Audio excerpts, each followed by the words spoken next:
Meeting on February 6, 2023, in the headquarters of the BBVA Foundation in Madrid, Spain, in order to deliberate and decide, the jury has resolved to grant the BBVA Foundation Frontiers of Knowledge Award in the Information and Communication Technologies category in its 15th edition to Professor Alberto Sangiovanni Vincentelli, University of California, Berkeley. Integrated circuit chips play an omnipresent role in modern world, powering computers, smartphones, automobiles, and household appliances. At the birth of the silicon industry, the design of such chips was slow and required laborious, handcrafted, in a process more art than science. The contributions of Professor Alberto Sangiovanni Vincentelli radically transformed this design process, giving rise to modern silicon design industry. By providing software tools to ease the creation of complex chips, he made possible a worldwide explosion of silicon design spanning research, industry, and academia. We are all familiar with the historical miniaturization of chip features articulated by Moore's law, but the resulting increase in circuit density quickly led to sprawling chip layouts as complex as a large city and just as impossible to manually design.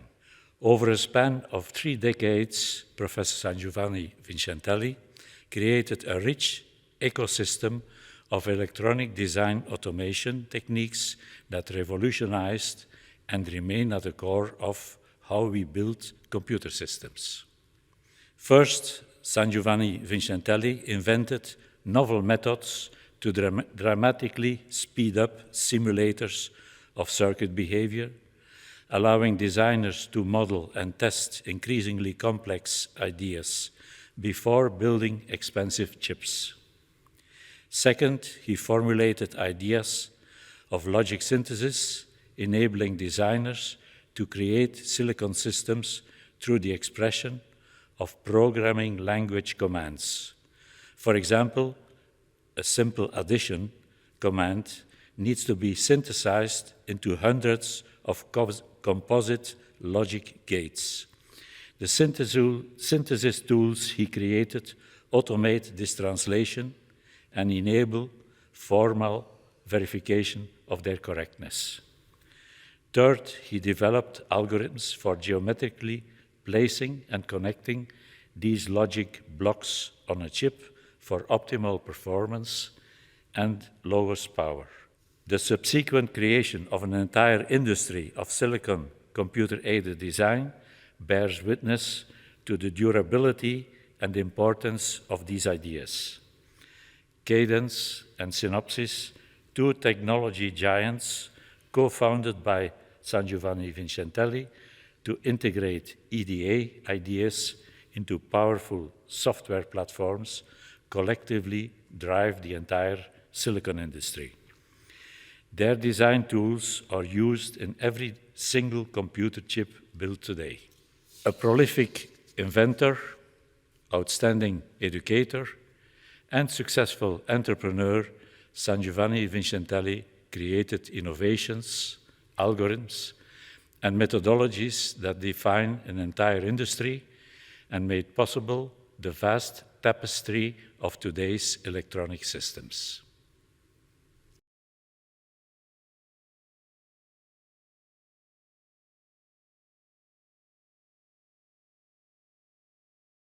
Could you define the concept of electronic design automation and explain how, in the words of the jury, it revolutionized how we build computer systems? Design is a process that is at the basis of any engineering discipline, and design is was mostly done by hand. So electronic design automation is the science and the implementation in computer software that helps people designing their system more efficiently and without errors. This is especially important for chips, so semiconductors, that are pervasive in everyday object. And the capability of doing this process automatically has made it possible to go from a few hundred of basic components, transistor, on a single chip, to the point where we are today, when we can place more than 1 billion transistor on a single chip. So we went from 1 to 1 million in a few years of the evolution of this methodology. Could you provide specific examples of how the tools you developed are being employed today to build chips in the electronic devices we all use in our everyday lives? So the chips that go into our objects, let that be a laptop, let that be a telephone, let that be a car, or even toys that we give to our children, are designed following a standard process that everybody who is involved in designing engineering system goes through, which goes from ideation, so in other words, what I want to achieve with my electronic subsystem, and its implementation. So when I finally get a little tiny piece of silicon that gets inserted in the objects that we use every day. That process goes through a series of steps, and we were able to formalize this series of steps in such a way that you can build mathematically a transition from one step to the next to the next. And once you define precisely mathematically what these steps look like, then you can build software tools that actually automate these steps. And that is what created that revolution that we were discussing in the previous question. Looking into the future of your field, what lines of research do you think are the most promising, and what potential applications do you foresee will be the most transformative?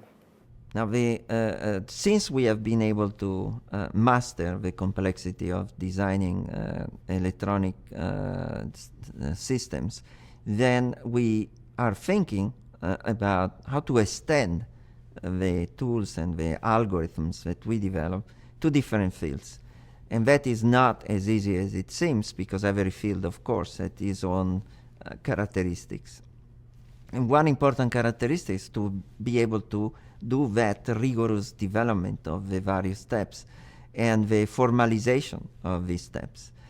Now, some people say that we could use machine learning to do these steps, and certainly some of these steps can be aided by machine learning.